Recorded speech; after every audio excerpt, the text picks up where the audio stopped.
ఒక 10-15 రోజులుగా పలంనేరులో ఒక డ్రామా జరుగుతూ ఉంది. చాలామందికి డౌట్ వచ్చేసింది, అసలు ఈ డ్రామా ఎందుకు జరుగుతూ ఉంది, ఈ డ్రామా వెనకాల ఉన్నటువంటి సంగతులేమి అనేది ఒక డౌట్ వచ్చేసింది. మేము కూడా ఈ డ్రామాకు తెరదించాల్సిందే, నోరు ఉంది కదా, లేకపోతే అదేమో చెప్పినట్టు దొంగతనం చేసిన చెయ్యి ఇంకోటి ఏదో గమననే ఉండదంట. దానికి టెన్షన్, యాడ తెలిసిపోతుందో ముందే దొంగ నరిచేస్తే మనం తప్పించుకోవచ్చు అనేసి జనాల్ని మభ్య పెడతా ఉన్నారు. అసలు ఏమి సంగతి, ఏం జరుగుతూ ఉంది పలంనేరు నియోజకవర్గంలో? ఎలక్షన్ జరిగి ఎన్ని రోజులు అవుతా ఉంది? ప్రజలందరూ కూడా దేనికోసం ఎదురు చూస్తూ ఉన్నారు అనే సందర్భంలో ఏమో జరిగిపోయినట్టు, నేను లేకపోతే ఏదో ప్రళయం వచ్చేట్టు ఏదో జరుగుతూ ఉంది. ఇంతకీ సంగతి ఏమరా అంటే బాలాజీ సూపర్ బజార్ గురించే. అసలు అది ఎప్పుడు ఎలక్షన్ జరిగింది, ఎప్పుడు జరగవలసి ఉండింది అని ప్రజలకు తెలీదా? ఈయన ఎక్స్ప్లెయిన్ చేస్తేనా, లేకపోతే ఈయన పుట్టుకు ముందు నుంచి ఉందా, లేకపోతే ఈయన పుట్టిన తర్వాత ఉందా, లేకపోతే ఆ సూపర్ బజార్కి ఈయనకి అవకాశం ఇచ్చింది ఎవరు, దాని ఉద్దేశం ఏమి అనేది వదిలేసి ఈయన ఏదేదో మాట్లాడుతూ ఉన్నారు. దేనికైనా ఒక సిస్టమ్ ఉంటుంది, ఒక పద్ధతి ఉంటుంది. ఇప్పుడు ఆయన 1 నొక్కండి 2 నొక్కండి, ఎలక్షన్స్ జరగాల జరగకూడదా సూపర్ బజార్కి అనేసి మెసేజ్లు పెడతా ఉన్నారు. అసలు నిజంగా ఎప్పుడు ఎలక్షన్ జరిగిండాలా? అప్పుడంతా ఎందుకు మీరు ఎలక్షన్ గురించి మాట్లాడాలా? అది చెప్పండి ప్రజలకు. ఫస్ట్ 2016లో అయిపోయింది ఎలక్షన్స్, పీరియడ్ అయిపోయింది. అప్పటి నుంచి జరగవలసిన ఎలక్షన్ ఏమేం చేసి ఎవరెవరు కాలు పట్టుకొని ఎందుకు ఇన్ని రోజులు ఎలక్షన్ జరిపించుకోలేదు? ఇప్పుడు మాత్రం ఏమంత అర్జెంటు? ఆల్రెడీ ప్రజలు నొక్కి తెలుగుదేశం పార్టీకి అవకాశం ఇచ్చినారు. ఒక సిస్టమ్ ప్రకారం పోతుంది స్టేట్ వైడ్. పలంనేరులో మాత్రం లేదు కోఆపరేటివ్ సూపర్ బజార్, ఆంధ్రప్రదేశ్ మొత్తం ఉంది. ఊరంతా ఒక దారి, ఇంకొకరికి ఒక దారి అన్నట్టు నీకు మాత్రము సపరేట్గా ఎలక్షన్ పెడతారా? అది మా ఇష్టము, ప్రభుత్వం ఇష్టం, అది స్థానిక ఎమ్మెల్యే గారి ఇష్టం, అది అమరన్న గారి ఇష్టం, అది చంద్రబాబు నాయుడు గారు ముఖ్యమంత్రికి ఆయన ఇష్టం. అది ఎప్పుడు పెట్టాలా, ఏం చేయాలనేది అది మా పార్టీకి సంబంధించిన విషయము. ప్రజలు మాకు అధికారం ఇచ్చారు, ఎప్పుడు ఏం చేయాలనేది మాకు తెలుసు. మీరేమో పోయి స్టే తెచ్చుకున్నారు, అక్కడ సరుకులు లేవు, నేను లేకపోతే ఏమైపోతుంది, నా బిడ్డ ఇంకొక చేతిలో పెట్టేస్తా, ఇవన్నీ మేము చాలా ఉంది. అవన్నీ ఎత్తినామనంటే అసలు మళ్ళా ఎందుకో మాకు మనసు రావట్లే. వయసు అయిపోయింది, ఊరికి ఎందుకులే అని టెన్షన్ పట్టించేదనంటే మీ ఇష్టం వచ్చినట్లు మీరు ఇట్లా ఈ విధంగా ప్రవర్తించడం న్యాయం కాదు. ఎలక్షన్ ఎప్పుడు పెట్టాలనేది అమ్మకి తెలుసు, చంద్రబాబు నాయుడు గారికి తెలుసు, ప్రభుత్వం డిసైడ్ చేస్తుంది. అది మీరు ఇష్టం వచ్చినట్లు ఏమో జరిగిపోయినట్టు, ఏదో అయిపోయినట్టు. రియల్గా మేము చేపెడితే ఏమేమి జరిగింది, మీరు ఎవరెవరికి డబ్బులు ఇచ్చి ఆ పదవిని అట్లా నిలబెట్టుకున్నారు, ఇంకా అవన్నీ మేము బయట వేయాల్సి వస్తుంది. ఈ పదవి అట్లా కొనసాగాలనేసి మీరు డబ్బులు ఎవరెవరికి ఇచ్చినారు, ఏ బ్యాంకులో ట్రాన్స్ఫర్ చేసినారు, ఏ అకౌంట్కి ట్రాన్స్ఫర్ చేసినారు అనే లిస్ట్ కూడా మా దగ్గర ఉంది. అవన్నీ కూడా ప్రజలకు ఎప్పుడు చెప్పాలి అప్పుడు చెప్తాం. ఇప్పుడు చెప్పే పరిస్థితి కాదు. మీ మారి మేము ఆ విధంగా మేము ప్రవర్తించాం. పాపం చాలా బాధపడుతున్నాడు. మాకైతే అసలు ఏం పాపం ఇంత బాధపడుతూ ఉన్నాడు ఈయన. ప్రజలదండి, అది ప్రజల సొత్తు. అది మీరు ఏదో మబ్బి పెట్టి ఏమేమో చేయాలంటే కుదరదు. ఆల్రెడీ మీ జగన్మోహన్ రెడ్డి మబ్బి పెట్టి చల్లని దీవెనలు, దేవుడి దయ అనేసి చాలా డ్రామాలు అన్నాడు. ఆ డ్రామాలకంతా ఆల్రెడీ ఫుల్ స్టాప్ పెట్టేస్తున్నారు. ఇక్కడ పెట్టే రోజులు వస్తుంది, ఆతరపడద్దండి. ఇన్ని రోజులు తిన్నారు, అవన్నీ మేము చెప్పాలి, ఆల్రెడీ ముందే చెప్పినాం. చిన్న షాప్ పెడితే కూడా రోజుకి ఎట్లా డెవలప్ అవుతుంది, వాడు ఎన్ని ఆస్తులు కొంటాడు. ఉండే ఆస్తే ఉంది మాకు తెలిసి, ఎందుకంటే మేము కూడా సూపర్ బజార్లో ఓటర్లే, మేము కూడా పలమనేరు వాస్తువులే. ఆ సూపర్ బజార్ అప్పుడు ఎట్లా స్టార్ట్ అయింది బిల్డింగు, ఆ బిల్డింగ్ ఉంది. నువ్వు వచ్చి ఏం సంపాదించలా. ఈరోజు చిన్న కొట్టు పెట్టుకున్నాడు కూడా ప్లాట్లు తీస్తూ ఉన్నాడు, బిల్డింగ్లు కడతా ఉన్నాడు, డెవలప్ అవుతూ ఉన్నాడు, 1-2 షాపులు పెడతా ఉన్నారు. దేశమంతా పాకుతా ఉంది. నువ్వు ఎన్ని తావులు పాకించినావు, ఉండే చిన్న బ్రాంచులు కూడా మూపించినావు. అసలు అంతెందుకు అక్కడ నీ దగ్గర పనిచేసే కూలీలు ఆ లేబర్స్ని అడిగితే తెలుస్తాను, చెప్తాను నీ చరిత్ర. వాళ్ళకి ఎంత జీతం ఇస్తా ఉన్నావు, వాళ్ళు చూపించి నువ్వు ఎంత వ్యక్తి చాకరీ చేర్చుకుంటా ఉన్నావు, ఆ లేబర్ ఆఫీస్ వాళ్ళు ఎట్లా మేనేజ్ చేస్తూ ఉన్నావు. చాలా ఉన్నాయి స్టోరీలు. అంతేకాని దాన్ని వదిలేసి ఏదో 1 నొక్కండి 2 నొక్కండి ఎలక్షన్ చెప్తే జరిపించేస్తారా? కాబట్టి ఏం మాట్లాడాలా, ఎప్పుడు ఏం జరగాలో జరుగుతుంది, ఏం మాట్లాడాలో ఎట్లా చేయాలనేది ఒక ఆలోచన చేసి, ఎందుకంటే వయసు ఉంది మీకు, బాగా వయసు పెరిగింది, వయసు తగ్గట్టు నడుచుకోండి, ఆదర్శంగా ఉండండి. అంతేగాని నాకు నోరుంది కదా అనేసి ఏదంటే చేసేది. ఇంతెందుకు స్టేజ్ తెచ్చుకున్నారు, ఏదో అధికారుల గురించి మాట్లాడినారు. స్టేజ్ తెచ్చుకునేది కంటే మీకేం పట్టిందండి, మీ సొంత డబ్బులు వేసేకి? తమరు ఎవరో తెలియదా జనాలకి? మీరెంత దారాలు మనకు తెలీదా? కాబట్టి ఆచితూచి మాట్లాడండి. ప్రజలు ఏది మాట్లాడితే అది జనాలు యామరిపోతారు అనేది తప్పు అనేసి సందర్భంగా తెలియజేస్తున్నాం. అస్సలాము అలైకుం. ఈరోజు ఈ ప్రెస్ మీట్ పెట్టడానికి కారణం మీకందరికీ తెలుసు. ఇప్పుడే మా సోదరు నాగరాజన్ గారు కూడా చెప్పినారు.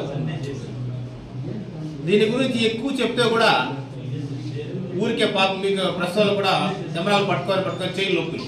ఎందుకంటే ప్రజలందరికీ తెలుసు. కానీ చెప్పకపోతే ప్రజలు ఆయన చెప్పింది నిజమేమో అని అర్థం చేసుకుంటారని, ఏ విధంగా మీరు అర్థం చేసుకోవాలి అని ప్రజలకు వివరించేదానికి ఈ ప్రెస్ మీట్. అదేదో మొన్న పద్మనాభస్వామి గుడి, మళ్ళీ అది ఇంకొక భగవంతుని గుడి ఏదో ఒరిస్సాలో పూరి జగన్నాథం గుడి మాదిరి తలుపు తెరిస్తే ఏమో ఉండాలనేసి ప్రజలకు తెలిసిపోతుందని ఈ జనతా బజార్ చైర్మన్, ఇప్పుడున్న చైర్మన్ గారు భయపడుతున్నారు. మీకెందుకండి భయము? మీరు తప్పు చేయనప్పుడు మీరు ఎందుకు భయపడుతున్నారు? అడ్డీగా పారేయండి, మీ పీరియడ్ అయిపోయింది కదా. 2016లో మీరు పోయేసి అమర్నాథ్ రెడ్డి గారిని అడుక్కునేది వాస్తవం కాదా? నేనే ఉంటాను నన్ను పడవం చేయనేసి.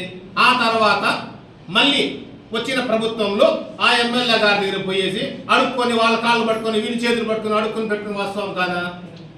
దాంట్లో ఏమీ లేకపోతే, మీరేమి తినకపోతే, దానికి ఆ జనతా బజార్లో డబ్బులు మీరు తినకపోతే, డైరెక్ట్ క్వశ్చన్, దాంట్లో మీరు ఎంత తిన్నారు అంతెందుకండి?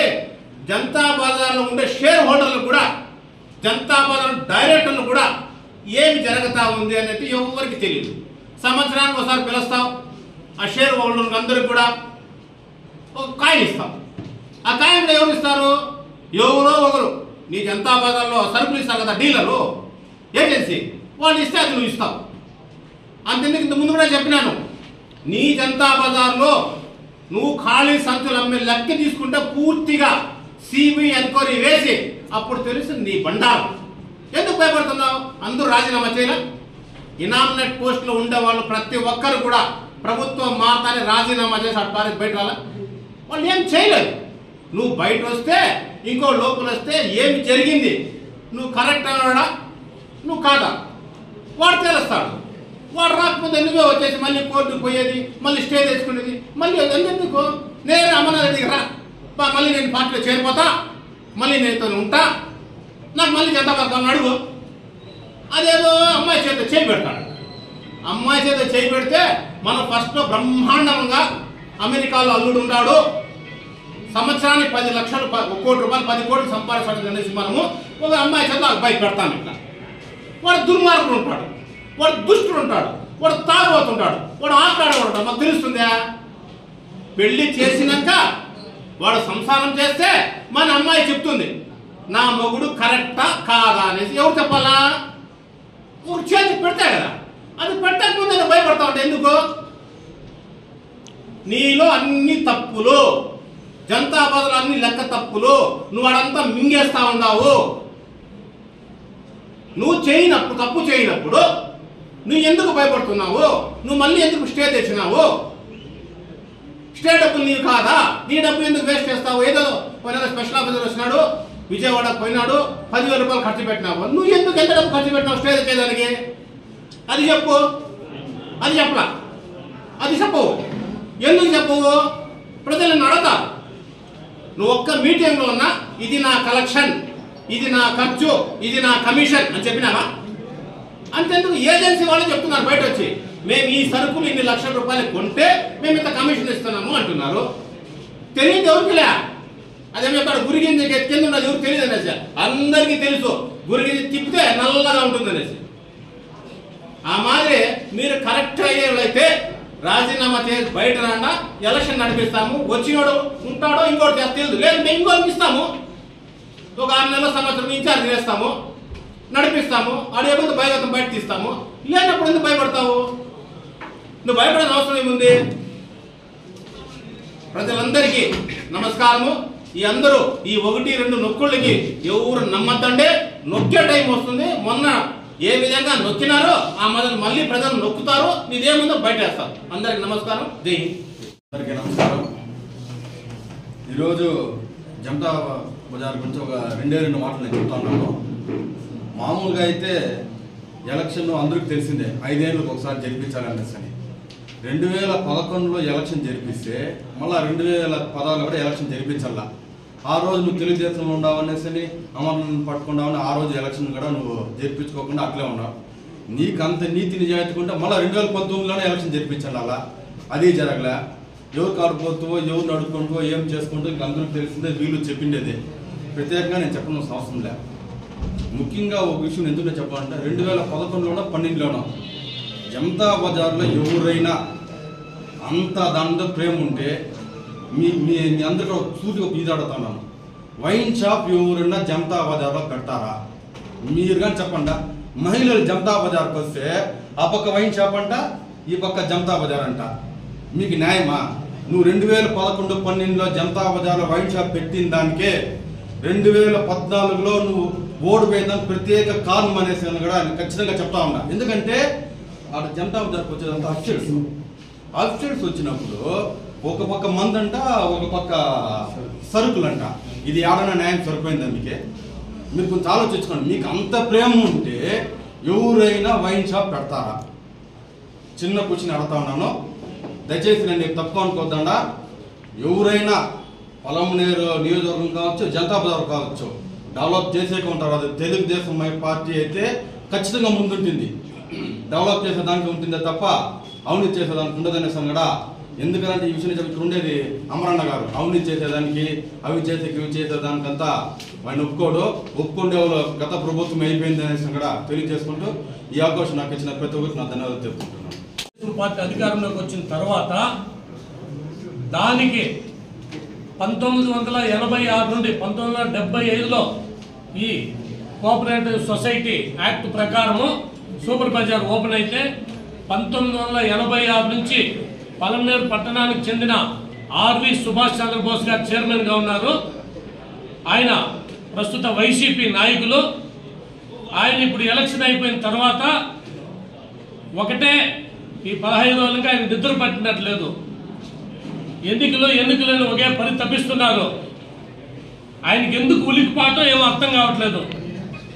2011లో పలమనేరు శాసనసభ్యులు గౌరవనీయులు పెద్దలు అమర్నాథ్ రెడ్డి గారి ఆధ్వర్యంలో సూపర్ బజార్కి ఎన్నికలు జరిగితే 5 సంవత్సరాలకు ఒక్కసారి కోఆపరేటివ్ సొసైటీ ఎన్నికలు జరిగేది. దాంట్లో 2016లో మీ పదవి పోయింది. అప్పటి నుంచి ఇప్పటి వరకు అనేక రకాల పార్టీలు మారుతూ ఆయన ఒక తెలుగుదేశం మద్దతుదారుడుగా ఉంటే కూడా, మేము ఎన్నికలు జరిపిస్తే కూడా ఇప్పుడు ఆయన ఎన్నికలు జరిపించకుండా అడ్డదారిలో చైర్మన్ కావాలన్నదే బోసన్న గారి యొక్క ప్రధానమైన ఆలోచన. ఈరోజు ఆయన ఏదో స్టే తెచ్చుకుంటే ఆగస్టు 4 ఇంకా ఉండాలి. రాష్ట్రం మొత్తం పాలసీలు ఎవరైతే నామినేట్ పోస్టుల్లో ఉంటారో వాళ్ళు ప్రభుత్వాలు మారినాక రాజీనామా చేస్తారు. ఈయన రిజల్ట్ వచ్చిన మరుసటి రోజే నేను కానీ రాజీనామా చేస్తే గౌరవప్రదంగా ఉండేది.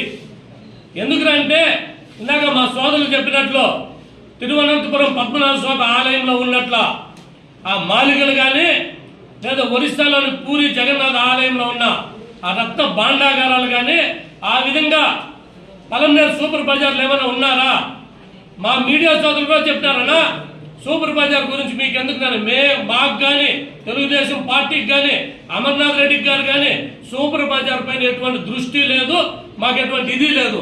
ఈయన ఎవరైతే ఉన్నారో బోసన్న గారు ఈ 15 రోజుల నుంచి ఆయనకి నిద్ర పట్టకుండా గతంలో పొడిగిచ్చేదానికి అమరన్న వాళ్ళంతా ఈ బోసన్న ఉంటే బాగుంటుందని పొడిగిచ్చి మీరు గత ఎమ్మెల్యేకి పొడిగించుకునేదానికి మీరు మంచి మంచి ఆమ్యామేలు చెల్లించుకుంటూ పొడిగించుకొని ఈరోజు పదవి పొందని ఉద్దేశంతో మీరు ఈ రోజు ఆయన నోటికి ఏదొస్తే అది ప్రెస్ మీట్ లో చెప్తున్నారు. ఈ రోజు నాకు కూడా తెల్లారు వచ్చింది ఎన్నికలు జరగాలంటే ఒకటిలో కంటిని ఆ నొక్కుడు తొక్కుడు అవంతా కూడా ఈ రాష్ట్ర ప్రభుత్వము అక్కడ ముఖ్యమంత్రి చంద్రబాబు నాయుడు గారు కావచ్చు, పలమనేరు శాసనసభ్యులు మాజీ మంత్రులు పెద్దలు అమర్నాథ్ రెడ్డి గారు చూసుకుంటారు. మీరు దాంట్లో ఏ మతలబు ఉందని మీరు దాన్ని వదిలిపెట్టకుండా దాంట్లో మతలబు ఉందో మీరు దాన్ని బట్టి వేలాడుతున్నారు. మాకైతే అర్థం కాలేదు. కనీసం ఆ సభ్యులు కావచ్చు, అక్కడ ఉన్నటువంటి సూపర్ బజార్ డైరెక్టర్లు కావచ్చు, వాళ్ళంతా ఉత్సవ విగ్రహాలుగా చేసింది బోసన్న గారు కాదా? ఈరోజు క్యాష్ కడితే 2% నుంచి 3% ఒక కమిషన్ వస్తుంది. అవి ఏమైనా లెక్కలు చెప్తారు. మీరు కూడా మహాజన సభ పెడతారు, అదేదో ఖర్చులు జమా ఖర్చులు పెట్టి మిగిలిందని కాయిన్లు ఇచ్చేస్తారు. పూర్తిగా మీరు సూపర్ బజార్ లెక్కలు చెప్పేదానికి మీరు సిద్ధమా? ఈరోజు అదేంటో చెప్తున్నారు. ఈరోజు చంద్రబాబు నాయుడు గారు పాలసీ తెచ్చిన గత ప్రభుత్వము ఈ 5 ఏళ్ళు 2019 నుంచి 24 చీకటి రోజులు జరిగినాయి. ఎక్కడ ఒక్కడ ఆస్తులు తనఖా పెట్టేసినారు, దోచుకున్నారు. ఈ పలమనేరుకు వస్తే కూడా చిత్తూరు జిల్లా cooperative society bank, DCC bank అనేక దొంగ రుణాలు ఇచ్చి మీరు పెద్దిరెడ్డి గారు కావచ్చు, శాసనసభ్యులు కావచ్చు, అనేక మంది వక్ర మార్గంలో లోన్లు ఇచ్చి ఆ బ్యాంకును లూటీ చేయలేదా మీరు? ఇంతెందుకు పలమనేరులో ఎత్తుకోండి. డిసిఎంఎస్ ఎక్కడైతే ఉన్నాయి గంగమ్మ గుడి కాడ మంచి వాల్యూ పైన ఒక ప్లాట్లు ఉన్నాయి, ఇక్కడ స్థలము అక్కడ కానీ పాత సివిల్ సప్లైస్ కూడా అవంతా డిసిఎంఎస్ అవన్నీ ఈ రోజు దొంగచాట్లో దొడ్డిదారిన నామమాత్రం ఫీజులు పెట్టి మీరు అక్రమంగా దాని మీద ఇచ్చేసుకోలేదా? ఇదంతా మీరు అడిగితే మీకు ఇది అవుతుందా? ఒకసారి ఈ విధంగా ఎక్కడైతే అన్యాయం అక్రమం జరిగిందో ఇది నిగ్గుదల దీంట్లో ఈ రోజు రాష్ట్ర ప్రభుత్వం ఉంటే మీరు గుమ్మడికాయలు తమ భుజాలు తడు చూపించుకున్నట్ల మీరు ఈ రోజు ఏదేదో ప్రేలాపనలు కొడుతున్నారు. మేము ఒకటే చెప్తున్నాం బోసన్న గారికే, మేము తెలుగుదేశం పార్టీ మా అమర్నాథ్ రెడ్డి గారు సూపర్ బజార్ ఎన్నికలకు సిద్ధము. ఖచ్చితంగా ఆ ఎన్నికలకు పోవాలంటే ప్రొసీజర్ ఉంటుంది. ఆ ఎన్నికలు ఏ విధంగా ఓటర్ లిస్టు మాకు కావాలా, అంతా మీరు తప్పుడుగా పెట్టి నన్ను ఓటర్లు అంతా మీరు చేర్చుకునే వల్లే మేము దాన్ని ఒకసారి పరిశీలిస్తాం. దానికి ఒక ప్రొసీజర్ ఉంటుంది, దానికి గవర్నమెంట్ ఒక కోఆపరేటివ్ సొసైటీ యాక్ట్ ఉంది, దాని ప్రకారం వెళ్తుంది. మీకెందుకు గులిపాటు పెడతాం, ఎన్నికలు కూడా పెడతాం. 4వ తేదీ వరకు ఉంది, అంతవరకు మీరు ఓపిక పట్టిందా? మీరేదో మధ్య చెడి ప్రేలాపనలంతా పేలుతున్నారు.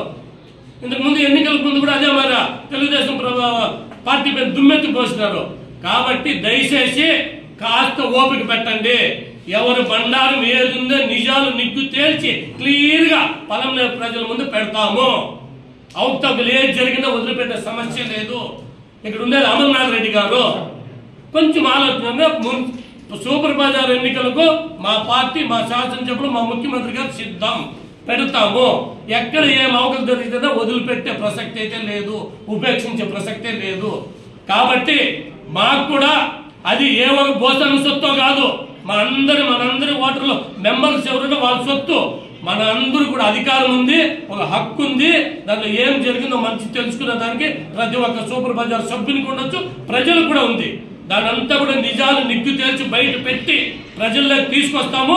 కొంచెం ఓపిక పడితే అన్ని సక్రమంగా సవ్యంగా జరిగి మేము ఆ ఎన్నికల ప్రొసీజర్ ప్రకారం ప్రభుత్వ నిబంధనల ప్రకారం వెళ్తామని కూడా మేము అందరికీ సవినయంగా తెలియజేసుకుంటున్నాం.